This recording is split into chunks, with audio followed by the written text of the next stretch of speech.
to know who can bring home the bacon. I want money. Right. Now, if we could get the money, Miss Kilpatrick, Kwame's mother, she brought home bacon. Do you understand me? Mm-hmm. That's what she did. I'm not interested in nobody's color. I want to know how is the money, or what is going to happen as far as financial the money. And many of my family moved to Westland. Black people love Bill Wild. My mom said the best don't mess with my funds and my loved ones. I mean, you're right. It is about it's about the money.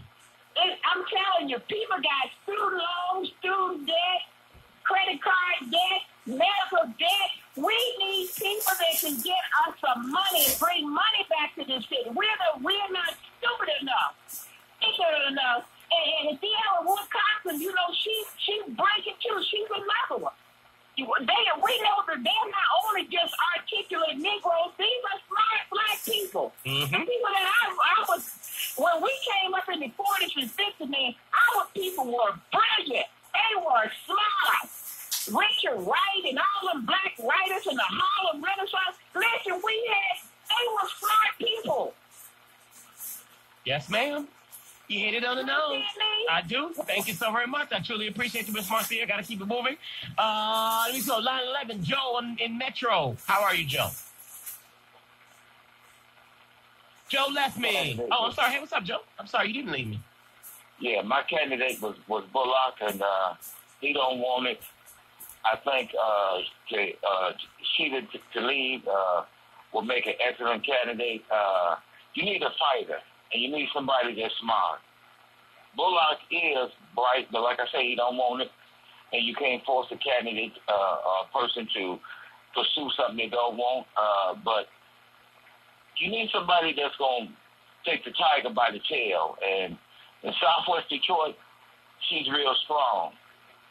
Again, a lot of them notables that folks think go stand up, they're not going to stand up. They just retread.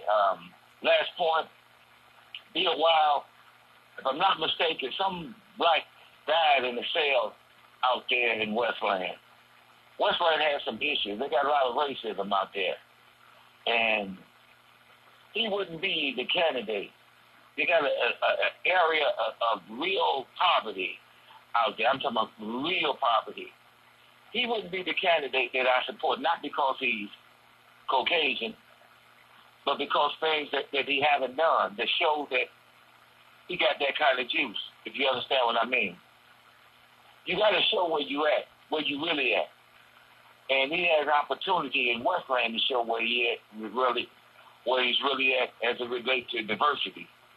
And if you pay attention, you'll see the underline. You'll see what's really going on. I'll be in all these communities. Don't say nothing. Just pay attention to what's going on. Mm-hmm. Have a blessed one. You too, man. Thank you so very much for holding. I truly appreciate you. Rick on the west side, my man, line 2. Oh, okay. He gave me the west side this time. Oh. All right, good enough. Oh, I'm sorry, east side. I ain't got my glasses on. That was my fault. East side. I'll run through this real quick.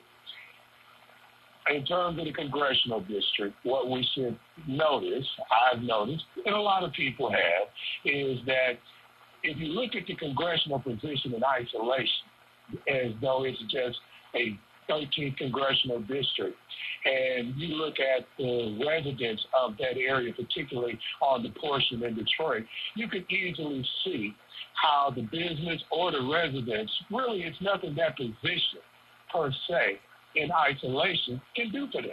Nothing. I mean, they could go there and maybe use his fame to, call and, get somebody straight. That's about as far as that would go. And those guys don't do that much, particularly if you don't send them a letter. So my thing is it's very limited. So the value of that office, when you see it in isolation, is very little to the average constituent in the 13th congressional district. The part of that, the missing key, is the voter to see the connection with their other problems and in concert with other political positions. You got no plan, got no agenda. You got to want something to get something. If you can't identify what that is, there's going to be a problem, right? Right. So that's sort of where we are. We got that problem here. So we can't compare a candidate. So all we can go by is he's spending enough money on the election, and does he look like he can get along with the other players? I mean, that's what you do. You pick what's there if you don't have an agenda, and we should be faulting the party as a whole and the establishment as a whole, the system as a whole, for not doing more to educate voters as to the connection they have with each position and how those positions run in concert to solve their problems. Now, that's not a particular candidate's issue, but it does indicate how disjointed the voting patterns are here and why we suffer in this way.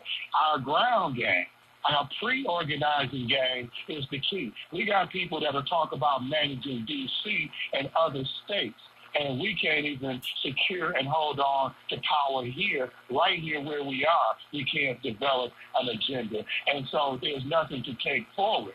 And so in ending, man, May3.com, thanks a lot. Thank you so very much, Rick. Line 9, Thomas on the west side. How are you, sir? Hey, how you doing? Good, man. A couple of things here.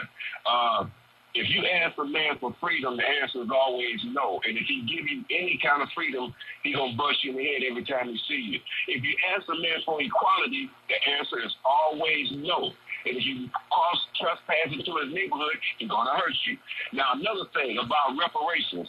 Now, I never hear politicians talk about the black businessman.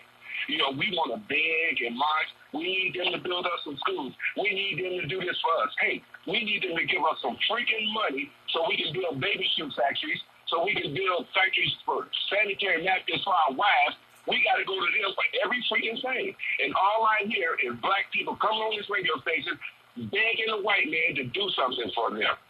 I'm almost 100 years old, and I've been hearing this all my life, the same conversation over and over and over. We need business in our community. And if that means reparations money, if that means somebody gives the black businessmen a loan, whatever it is, but we need an easy path for independence. We can't keep talking about we're going to be with these people. They don't want us around them. They don't want to help us. They don't like us. Thomas, how old is almost 100? I'm closer to 100 than I am to an entity. Oh, okay. Like yeah, okay. I was going to say, because you don't sound like you're like 96. I was going to say, you sound a little younger than that. You are correct. I mean, I look at it from this perspective, though, you know. When you talk about reparations, though, you know, Thomas, you're right. Listen, you ain't got to give me no check. That's fine.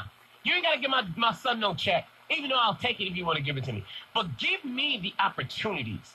If you see I am a black business in a neighborhood, hold on one second. You know, if you see what is opportunity, I'm telling you exactly what you said. You see I'm a black business, give me the opportunity to be able to float my business. Show